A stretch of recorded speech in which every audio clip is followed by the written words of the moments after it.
Hai, Assalamualaikum warahmatullahi wabarakatuh. Perkenalkan, saya Lailani Abiu, mahasiswi Politeknik Negeri Bandung tingkat akhir. Di kesempatan kali ini, saya akan memaparkan suatu materi terkait manajemen sistem informasi yang berkaitan dengan bisnis elektronik dan kerjasama secara global. So, keep watching! Kali ini ada beberapa materi yang akan saya sampaikan. Yang pertama terkait proses bisnis dan sistem informasi. Yang kedua jenis-jenis sistem informasi. Yang ketiga sistem untuk kolaborasi dan bisnis jejaring sosial. Dan yang keempat fungsi sistem informasi di dalam bisnis. Pasti teman-teman semua sudah tidak asing kan dengan istilah bisnis. Bahkan banyak sekali para remaja yang sudah memulai bisnisnya, baik secara online ataupun offline.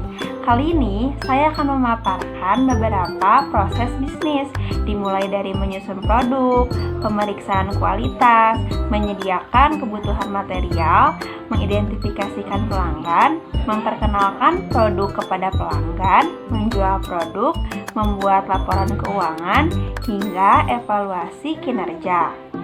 Nah, sebenarnya hal itu akan terasa sulit dan kurang efektif bila dilakukan secara manual. Maka adanya solusi yang dapat dipilih oleh suatu perusahaan atau para pebisnis dengan menggunakan sistem informasi. Jadi sebenarnya apa sih sistem informasi itu? Sistem informasi merupakan suatu sistem untuk mengotomasikan banyak langkah dalam proses bisnis yang sebelumnya dilakukan secara manual, seperti memeriksa kredit klien atau mencetak tagihan dan menerima pesanan. Dengan sistem informasi, semua bisa dilakukan lebih cepat dan efektif. Selanjutnya, terkait jenis-jenis sistem informasi. Terdapat beberapa jenis sistem informasi. Yang pertama yaitu sistem pemrosesan transaksi. Sistem ini berkaitan dengan komputerisasi yang mengoperasikan catatan rutin harian seperti penjualan, pemesanan, dan penggajian. Yang kedua yaitu sistem untuk intelijen bisnis. Sistem ini berfokus pada pengiriman informasi untuk manajemen dan membantu manajemen dalam pengambilan keputusan. Sistem yang menyediakan intelijen tersebut menyajikan berbagai tingkat manajemen, diantaranya yang pertama, sistem pendukung keputusan. Sistem ini berfokus pada masalah-masalah yang unik dan cepat berubah, menghasilkan suatu solusi yang belum ditentukan sebelumnya secara keseluruhan. Yang kedua, yaitu sistem pendukung eksekutif, di mana sistem ini membantu manajemen senior dalam mewujudkan keputusan-keputusan yang telah dibuat. Yang ketiga, yaitu aplikasi perusahaan. Sistem ini menjangkau keseluruhan area fungsional dari perusahaan dan mengatur pelaksanaan proses bisnis yang terjadi di seluruh perusahaan. Yang keempat, yaitu sistem perusahaan. Sistem ini digunakan oleh perusahaan untuk mengintegrasikan proses manufaktur produksi, keuangan, pemasaran, dan sumber daya manusia ke dalam suatu sistem perangkat lunak tunggal. Yang kelima yaitu sistem manajemen rantai pasokan. Sistem ini membantu perusahaan, pemasok, distributor, pelanggan, dan perusahaan logistik mengetahui informasi terkait persediaan produk. Yang keenam yaitu sistem manajemen hubungan pelanggan. Sistem ini merupakan proses mengkoordinasikan seluruh kegiatan bisnis yang berkaitan dengan pelanggan, baik itu tentang penjualan, pemasaran, dan pelayanan. Yang ketujuh yaitu terkait sistem manajemen pengetahuan, di mana sistem ini memungkinkan perusahaan menerima dan mengaplikasikan pengetahuan dan keahlian secara lebih baik. Yang kedelapan yaitu intranet dan extranet. Apa yang dimaksud dengan intranet? Intranet merupakan situs web internal perusahaan yang hanya dapat diakses oleh karyawannya saja. Sedangkan extranet adalah situs web di perusahaan yang dapat diakses oleh pihak luar seperti vendor dan pemasok. Selanjutnya terkait e-business, e-commerce, dan e-government. Hal pertama yang akan saya bahas yaitu terkait e-business atau bisnis elektronik.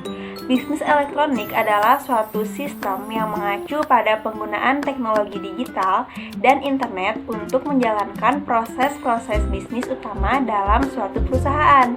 Sedangkan e-commerce merupakan suatu sistem yang berkaitan dengan jual beli barang atau jasa melalui internet dan didukung oleh transaksi periklanan, pemasaran, dukungan konsumen, keamanan, pengiriman, dan pembayaran. E-government, sistem ini mengacu pada penggunaan teknologi, aplikasi jaringan, dan internet yang tujuannya untuk menghubungkan pemerintah dan masyarakat, organisasi bisnis, sektor swasta, dan instansi pemerintahan secara digital. Selanjutnya terkait dengan sistem untuk kolaborasi dan bisnis jejaring sosial. Apa sih yang dimaksud dengan kolaborasi? Kolaborasi merupakan bekerja bersama-sama dengan orang lain untuk mencapai suatu tujuan yang jelas. Selanjutnya, apa sih yang disebut dengan tim? Tim merupakan suatu kelompok yang memiliki sebuah misi khusus yang diberikan oleh seseorang dalam suatu organisasi. Nah, sebenarnya kerjasama dan kolaborasi itu penting tidak sih? Jelas, kerjasama dan kolaborasi itu merupakan suatu hal yang penting karena dengan adanya kerjasama dan kolaborasi, perusahaan bisa mengubah sifat pekerjaan, pertumbuhan bidang pekerjaan profesional, mengubah struktur organisasi perusahaan, mengubah ruang lingkup perusahaan, menitik beratkan pada inovasi, dan mengubah budaya kerja serta bisnis. Terkait bisnis jejaring sosial, apa sih bisnis jejaring sosial itu? Bisnis jejaring sosial ialah bisnis yang menggunakan perangkat sosial seperti Facebook, Twitter, dan perangkat aplikasi perusahaan lainnya yang menghubungkan karyawan, pelanggan, dan pemasok dalam proses bisnis. Nah, apakah penggunaannya memberikan manfaat? Jelas. Penggunaan bisnis jejaring sosial ini dapat meningkatkan kinerja karyawan 20% sampai dengan 25%.